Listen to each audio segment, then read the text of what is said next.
Este podcast se presenta con el patrocinio de Tecnoglass, el poder de la calidad. Tecnoglass es la compañía líder en la manufactura y comercialización de vidrios, ventanas y fachadas para el mercado de la construcción en Estados Unidos y el mundo. Para mayor información, visite nuestra página web www.tecnoglass.com.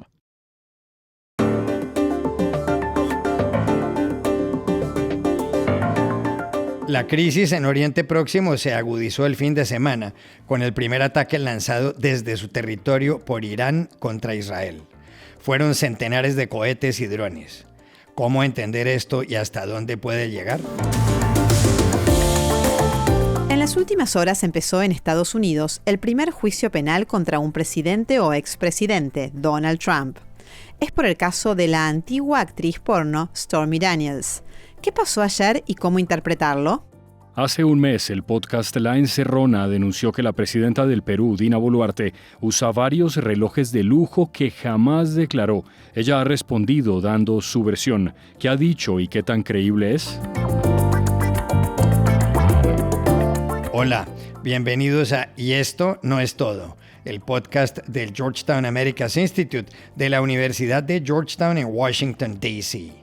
Soy Juan Carlos Iragorri, desde Madrid. Soy Paz Rodríguez Niel, desde Buenos Aires. Soy Jorge Espinosa y estoy en Bogotá. Es martes 16 de abril y esto es todo lo que usted debería saber hoy.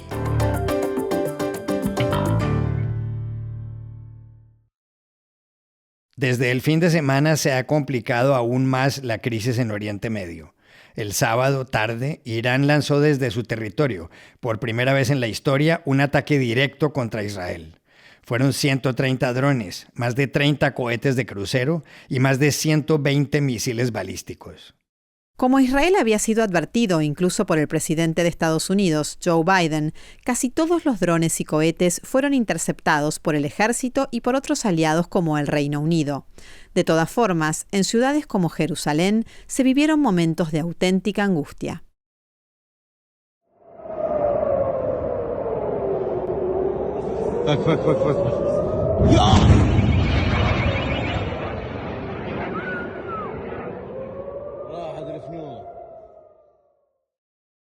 Irán señaló que esa era la manera de reaccionar al ataque que había lanzado contra su consulado en Damasco el ejército israelí a principios de mes. No obstante, el primer ministro de Israel, Benjamín Netanyahu, dijo: "A quien nos haga daño le haremos daño, con cabeza fría y con determinación".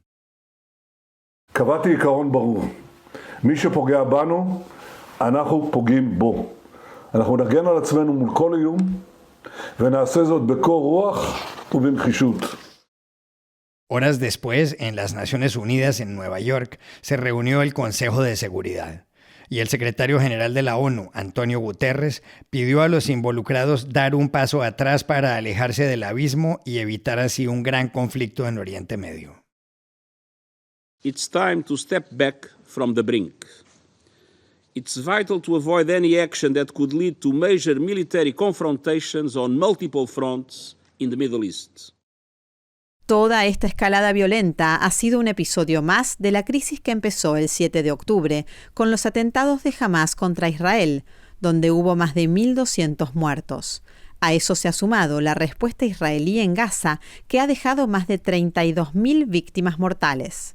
Desde 1979, cuando triunfó la revolución islámica del ayatolá Ruhollah Khomeini, Irán quiere acabar a Israel. Khomeini vio a los israelíes como los aliados en la región de su archienemigo, Estados Unidos. Antes de 1979, Israel y el Irán del Shah Reza Pahlaví mantenían una relación amistosa. ¿Cómo entender el ataque de Irán contra Israel en la noche del sábado? Hablamos ayer aquí en Madrid con Haitham Amira Fernández, investigador principal del Real Instituto Elcano, uno de los centros de pensamiento más importantes de Europa.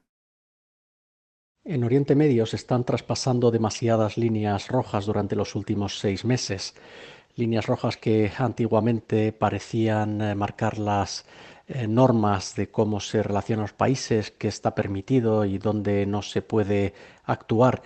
Y sin embargo, Estamos viendo cómo la destrucción, el sufrimiento humano que se está provocando, tanto por parte de Hamás el día 7 de octubre pasado contra población civil israelí, como por parte del Estado de Israel contra la ciudadanía palestina en Gaza y en Cisjordania en números monstruosos. Esas líneas rojas pues están también afectando a las relaciones entre los países de ese entorno y aquellos que están enfrentados en sus luchas geopolíticas. Una línea roja se traspasó el pasado 1 de abril cuando Israel atacó una sede diplomática, un consulado de Irán en Damasco, la capital de Siria, matando altos cargos militares y civiles iraníes, y el ataque de Irán contra Israel la noche del sábado con el lanzamiento de drones y misiles también es traspasar otra línea roja. Para Irán se trataba de la necesidad de reescribir la disuasión hacia Israel, mostrando que tiene capacidad de devolver un golpe, pero haciéndolo de una forma anunciada y de una forma medida, dando suficiente tiempo para reaccionar e interceptar esos drones, la mayoría absoluta de ellos. Sin embargo, el riesgo de una escalada regional, que es lo que está ocurriendo desde el pasado 7 de octubre, sin que las grandes potencias internacionales, sobre todo Estados Unidos, haya impuesto un alto el fuego en Gaza, que es el origen de las demás ramificaciones que están teniendo lugar en otras partes de Oriente Medio y de la península arábiga y del Golfo Pérsico. Es urgente ese alto el fuego en Gaza porque si no el riesgo cada día aumenta más de que haya una guerra regional abierta en Oriente Medio y cuyas consecuencias se dejarían sentir en el conjunto del sistema internacional y por parte de los ciudadanos de este planeta.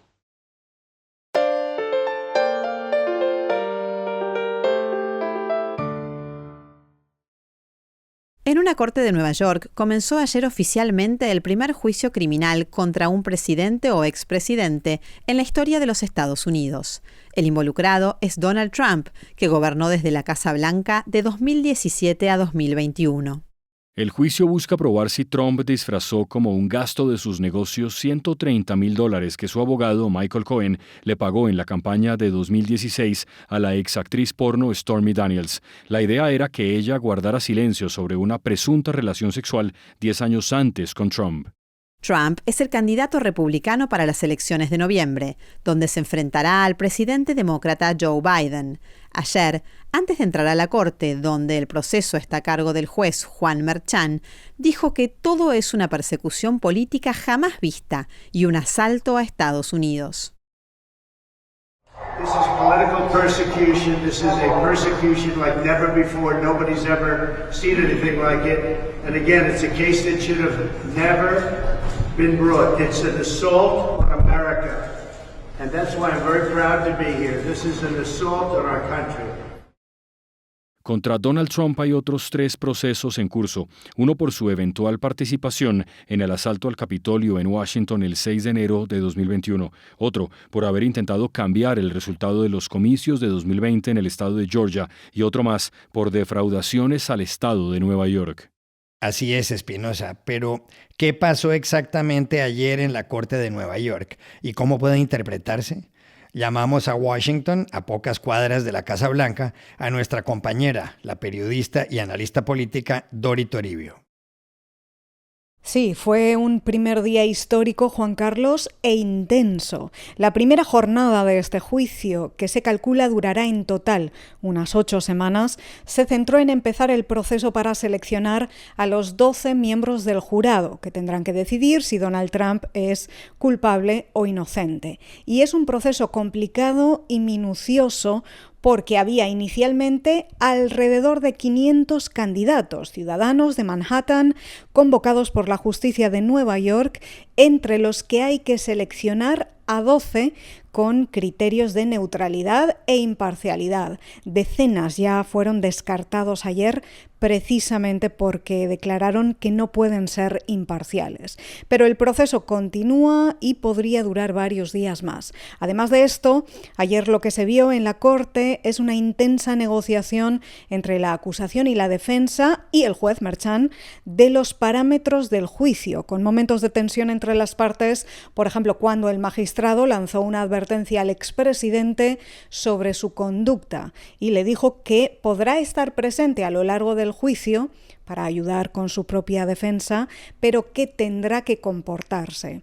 Ayer se negoció también qué testigos pueden ser convocados, como el exabogado de Trump, Michael Cohen, o la actriz porno Stormy Daniels, que está en el centro de todo este proceso penal, o qué pruebas pueden ser presentadas con menciones, por ejemplo, a los mensajes de Trump en las redes sociales o las declaraciones del expresidente a la entrada de la Corte ayer, cuando aseguró que este juicio es una persecución política y un ataque a Estados Unidos. Estas comparecencias ante las cámaras a la entrada de los tribunales se han convertido ya en momentos habituales de Trump en sus batallas judiciales y en una parte esencial de su campaña electoral. Trump se defiende, sus seguidores le apoyan abrumadoramente en esto y la recaudación de fondos de su campaña se suele disparar tras estas citas con la justicia.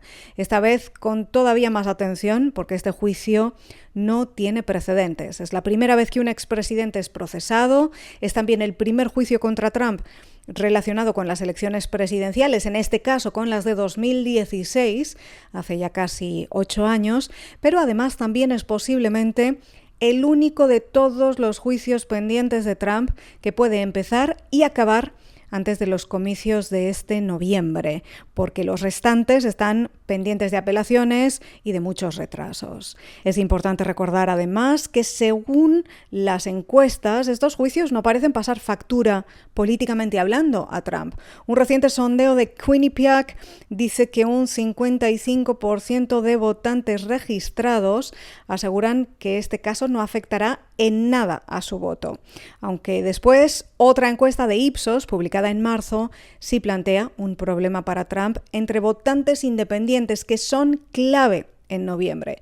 Un 36% dicen que es menos probable que voten por Trump si es declarado culpable en cualquiera de sus causas judiciales. Si el escenario en noviembre entre Joe Biden y Donald Trump es tan ajustado como plantean desde hace meses las encuestas nacionales, pues estas dudas entre ciertos sectores de votantes sí podrían suponer una diferencia.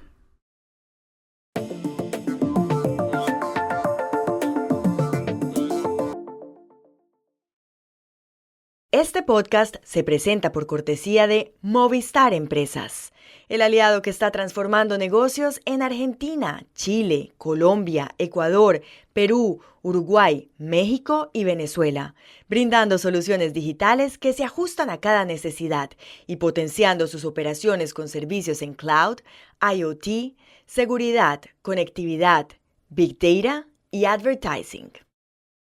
Y este podcast también se presenta gracias al apoyo de Progreso, una compañía centroamericana líder en cemento, materiales y soluciones para la construcción, con unidades de negocio en los sectores de la construcción, el agro, la energía y el desarrollo inmobiliario, y con presencia en 7 países de América Latina. Si quieres saber por qué hay progreso en todo lo que hacemos, visita nuestra página web www.progreso.com. Hace justamente un mes, el 14 de marzo, los peruanos se enteraron de que la presidenta de su país, Dina Boluarte, usaba más de 10 relojes, alguno de los cuales era de lujo. Se trataba de al menos un Rolex, cuyo precio está próximo a los $15,000. Además, no los había declarado.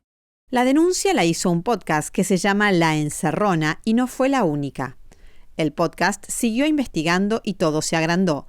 Tanto que el 29 de marzo, que era viernes, la policía allanó el domicilio de Dina Boluarte, que es presidenta del Perú desde el 7 de diciembre de 2022.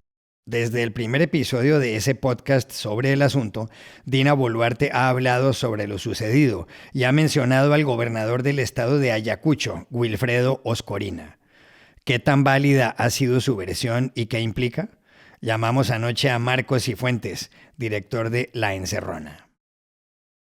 Mira, justo nosotros en La Encerrona hicimos un recuento de hasta 6 o incluso 7 versiones distintas que ha dado Dina Boluarte sobre la procedencia de los 3 Rolex y una pulsera de 9.000 euros que supuestamente, según ella, en su última versión ante la fiscalía, le prestó un gobernador regional que ha sido beneficiado con una serie de obras y transferencias de presupuesto millonarias que no se han visto en el caso de otros gobiernos regionales, otras comunidades regionales.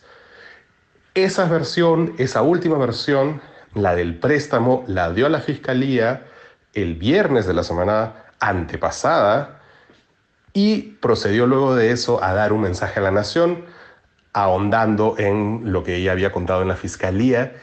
Y ahí el problema fue que nadie le creyó, absolutamente nadie le creyó.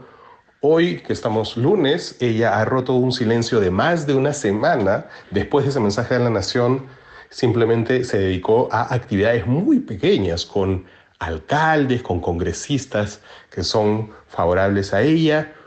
Un evento en Palacio de Gobierno por día y listo, durante más de una semana. Hoy fue a una inauguración de un servicio de salud y la gente le empezó a gritar mentirosa. Ella se enojó y dijo que los gritos no la van a callar y que esta es gente que odia a la patria. Esas fueron sus palabras. Entonces, su primera aparición, después de más de una semana, después de la última versión que ha dado, la del préstamo, que ya se considera la versión oficial porque la ha dado ante la fiscalía, pues no se la ha creído nadie, ¿no? Esto además ha ocurrido al día siguiente de que se ha publicado una encuesta en la que ella figura con 7% de aprobación, solo 7% de aprobación. Las investigaciones fiscales están avanzando. El Congreso, que es el que realmente gobierna en el Perú, la ha blindado y estamos todos en compás de espera, pero lo que se dice en el Perú es que ella está con el tiempo prestado. Y estas son otras cosas que usted también debería saber hoy. En México, el presidente Andrés Manuel López Obrador se reunirá el 3 de junio, un día después de las elecciones, con los familiares de los 43 estudiantes de la Escuela Normal de Ayotzinapa que desaparecieron hace casi 10 años. Así se anunció ayer. Los jóvenes fueron secuestrados en unos autobuses la noche del 26 de septiembre en esa localidad del estado de Guerrero. Se concluye que fueron asesinados. Hace mes y medio, varios normalistas derribaron puertas del Palacio Nacional ante la impunidad frente a ese crimen. El presidente del Ecuador, Daniel Noboa, dijo que invita a su colega de México, Andrés Manuel López Obrador, a comerse un ceviche y quizá unos tacos para resolver la crisis de la toma por parte de la policía ecuatoriana de la embajada mexicana para sacar al ex vicepresidente Jorge Glass. I'll invite President Obrador to have a ceviche. We can probably have some tacos together and we can talk. And when's that going to be? Whenever he's ready. So the obvious question is, Mr. President, do you have any regrets? Zero.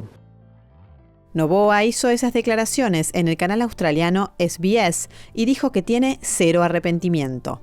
México suspendió sus relaciones diplomáticas con Ecuador por lo sucedido. Considera que viola lo establecido en la Convención de Viena y ha acudido a tribunales internacionales.